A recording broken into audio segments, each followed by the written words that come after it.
Welcome to the Ari Hoffman Show on Talk Radio 570 KVI, your home for the politically homeless, streaming live at KVI.com and the KVI app. If you want to be part of the most dangerous show on the airwaves, call or text the Warrior Injury Law Studio line at 206-421-5757. That's 206-421-5757. Coming up this hour, a local Seattle chain of restaurants is closing. Is it because of the food carts or overregulation? We'll tell you all about it. But before we get to any of that, time for your daily dose of adrenaline. You want me to stick this into my heart? Are you f***ing nuts? We are living in a weird, bizarro world. It's a very strange world. Hannah Krieg used to work for The Stranger. She now has her own thing along with Ashley Nurbovig, who also used to work at The Stranger, called The Burner. Shall we just say it is left of The Stranger, if you want to know where their ideological bend is? Well, yesterday, something very, very odd happened. Decision Desk HQ, which is a reputable election site / social media group, they do good work. I use their stuff all the time, called the Seattle mayoral race for Seattle Mayor Bruce Harrell. And anybody who knows anything about Washington politics went, what are you talking about? So, Hannah Krieg, who was one of the people along with Ashley Nurbovig. Ashley Nurbovig, you might remember, she's the one who said, "Make America aim again," after President Trump was almost assassinated and it hit his ear. And you had Hannah Krieg, who was part of that whole mess. The two of them were eventually laid off from The Stranger. Definitely not somebody in my little black book of the right-wing media, shall we say. When we go to cover, when we from the Ari Hoffman Show or the Post-Millennial or any of that stuff go to cover the protests, I'm covering it to be like, look at these psychotic Hamasniks. She's going to be like, yeah, Israel sucks. Okay, we cannot be more ideologically opposed. But Hannah Krieg posted this. Hey, Decision Desk HQ, wondering why you called the Seattle mayor's race for Bruce Harrell. With 100,000 votes left to count, there's still a path for Katie Wilson to come back. She's not wrong. I'm reminded of something about a broken clock a few times a day, twice a day. Or the Ballad of the Blind Squirrel. There you go. Exactly. Pick whatever parable you want. But for the first time ever in my life, I retweeted Hannah Krieg.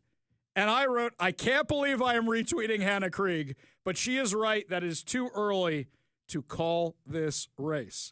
And then, as if that wasn't weird enough, Hannah Krieg is retweeting me, retweeting her. Holy cow, it's a whole crazy thing. Which is not the first time she's reposted you, which is why my personal algorithm is rotten with Hannah Krieg. I don't even follow her on Twitter. Neither do I, and her stuff pops up all the time. It's a very odd thing. Well, and it's interesting, though, the Venn diagram, if you will, or it's the Arnold Schwarzenegger, Carl Weathers meme from the classic movie Predator. Yes. Neither of us like Bruce Harrell all that much.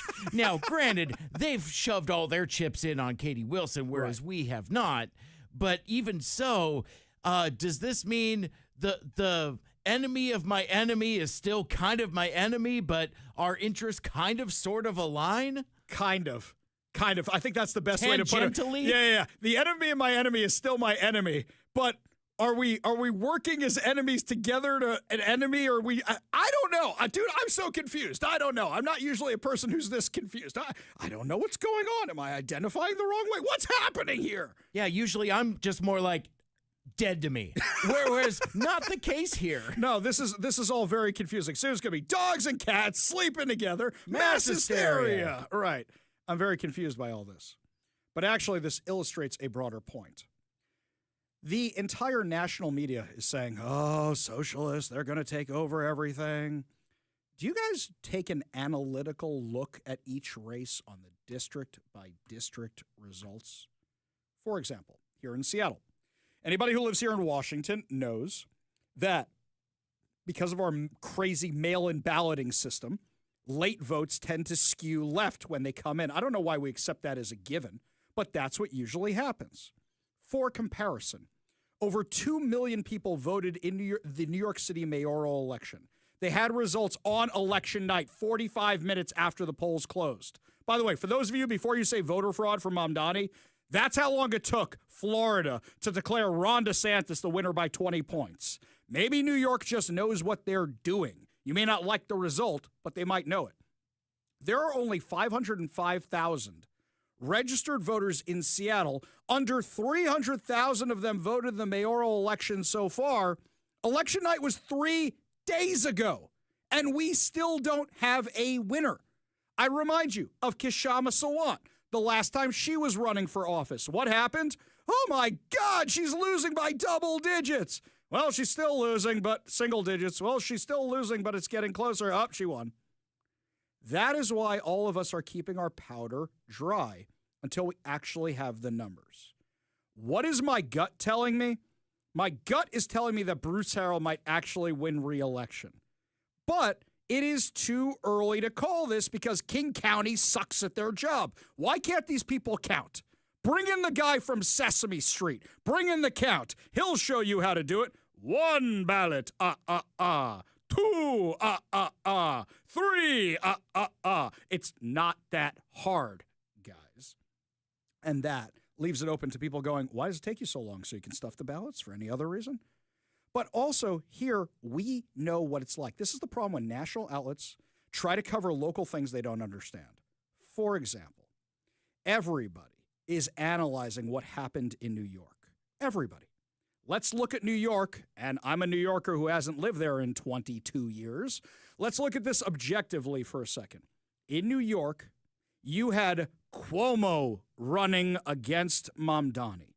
Nobody's excited about Andrew Cuomo, the sex pest who also killed a lot of people's grandparents, who was ousted because of a scandal, who ran a lackluster campaign, and then you have Curtis Sliwa, who, for whatever reason, never got out of the race. It would have been closer. Would Mamdani still have won? Yes, but he wouldn't have felt like he had a mandate because it would have been so close. He still would have done the full crazy, but he may not have had a mandate.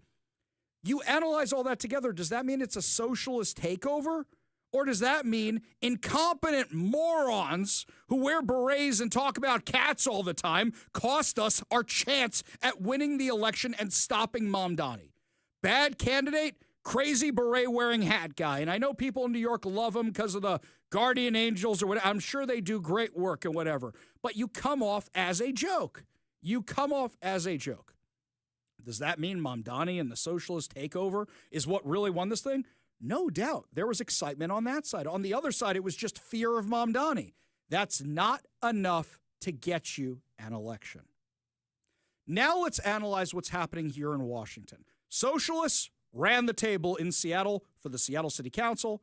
You had far lefties get the Seattle City Attorney job. And you're wondering why, oh why, Katie Wilson isn't dominating this race. Mike, I have a couple theories. Theory number one, Katie Wilson is such a bad candidate and such a horrible communicator that anybody who actually watched those debates goes, really? Really? I wanted to vote for anybody else other than Harrell. Let's take me. I can't stand Bruce Harrell, but I am petrified of Katie Wilson getting into office. I almost filled in that circle for Bruce Harrell after I've been saying for months I wasn't going to. That's how worried about Katie Wilson I actually was. That's how concerned. I didn't. At the end, I think I voted for my dead grandfather. I forgot who I wrote in. It wasn't me. But I know how scary Katie Wilson is, but for me, I'd be a hypocrite if I vote for Bruce Harrell after saying there's no difference between the two for months and months and months and months, and I can't have my name next to his. That stuff is public. Not going to do it after all the time on air. I'm on air. You guys know I'm honest with you about my feelings and all this other kind of stuff, so I'm not going to all of a sudden turn that on you after telling you my feelings for all these months. So a lot of other people went in there, like people I was talking to. I said, look, I'm not voting for either one of these guys. And they go, we have to stop her. We're voting. And I said, all right, let's go through the other races. And they go, we'll just fill in whoever. We don't care. A lot of them were focused on this race. There was very little PR on the city attorney's race. There was very little PR on the city council races. Very little. And actually, the Democrats, or the far left Democrats, I should say, did a smart thing this time where they didn't run somebody like Nicole Thomas Kennedy, who's an Antifa-supporting wackadoodle. They ran people who just escaped under the radar, and nobody's paying attention. But Katie Wilson was obviously a bad candidate in every debate. Every video they made trying to humanize her and make her look like she knows what she's doing, she is so awkward that she admitted she doesn't know what she's doing. They tried to pawn that off as funny or something. It just came off as awkward. But then there's something else. KUOW, our local NPR affiliate. KUOW basically published a hit piece on her right before the ballots dropped, or the day ballots dropped, exposing her as a Nepo baby whose parents pay her bill, who's never had a real job, who can't pay her bills. They exposed all of that. All of that. And a lot of people said she's a fraud. On top of that, you had a social media influencer from Real Change. I'm not saying this guy moved the needle by himself. I'm saying factor all this in together. We played his clip on air where he was saying she was a creation of the stranger, of the white progressives, of the white liberals, and she's not legit. I think what happened was the left turned on her and didn't turn out in the droves the way they turned out for the other candidates. And Mike, if she loses, can you remind me to do a little fun thing? I think we need to send a gift, like a bottle of scotch or whatever their favorite alcohol is, to the reporter for KUOW, who may not have realized that they were trying to humanize her, and in the end, they may have cost her the election. I got to find out what their favorite beverage of choice is. My guess is White Claw. Well, claw's the law, man. Yeah. Obey the law of the claw.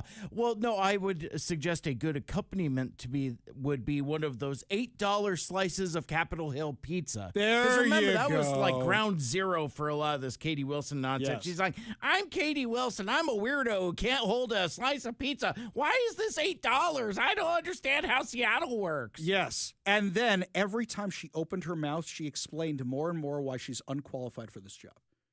Anybody who listens to the show knows I cannot stand Bruce Harrell. I cannot stand him. I don't have one good thing to say about him. I really don't. I ran for office against him because I hated him so much and what he did to my community. I do not like this guy, and maybe this explains the Ari Hoffman Hannah Krieg team up, that we both hate Bruce Harrell. I'm telling you, man. I'm telling you, dude. Crazy stuff. This is like when Austin Powers and Dr. Evil team up to take on Goldmember here. I mean, crazier things have happened.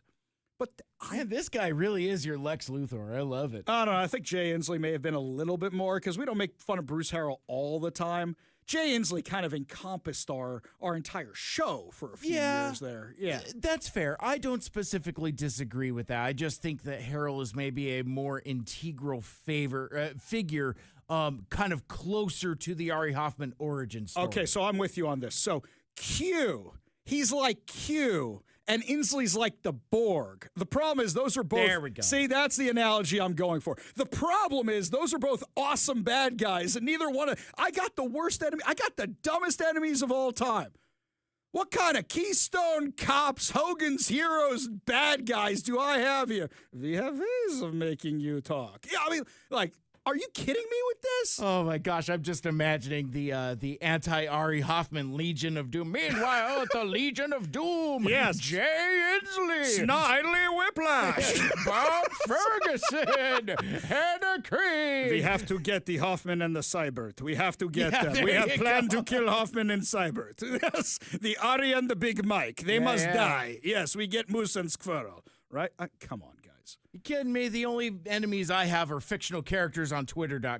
Exactly. Made up bots for Semi Bird's campaign by Bob Ferguson's team, by the leftist team. How is it we still don't have election results here? How is it?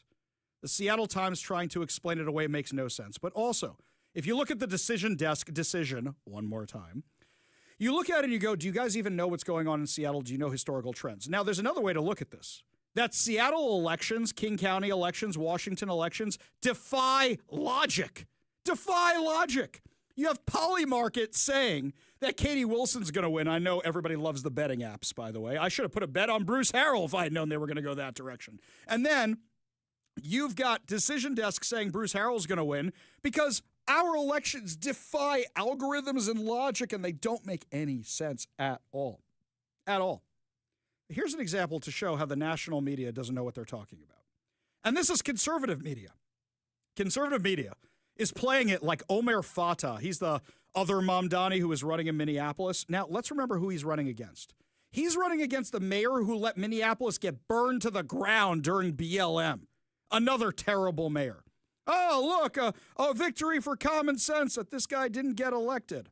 No. According to the Post-Millennial, a report has revealed that socialist Omar Fatah's loss in his bid to become Minneapolis mayor was due in part to deep divides between clans originating in Somalia among the city's Somalian population.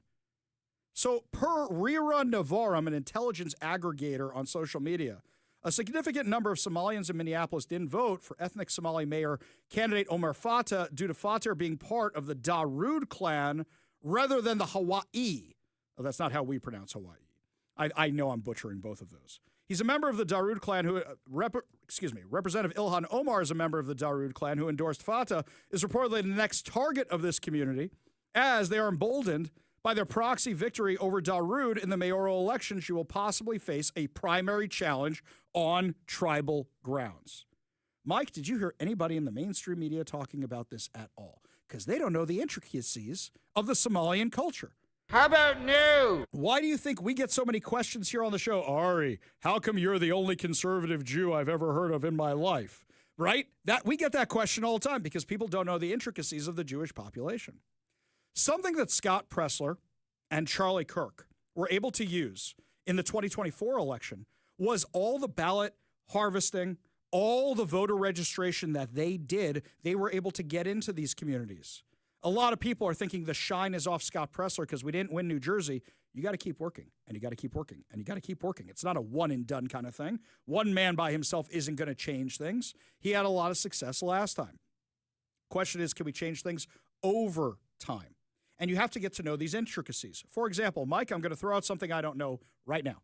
I know there's a ton of Mennonites out in the Leavenworth area. I know there's a big community out there. Do they vote? Do we even know how they vote? I would assume they'd vote more conservative. Has anybody reached out to them? Has anybody been involved in their communities?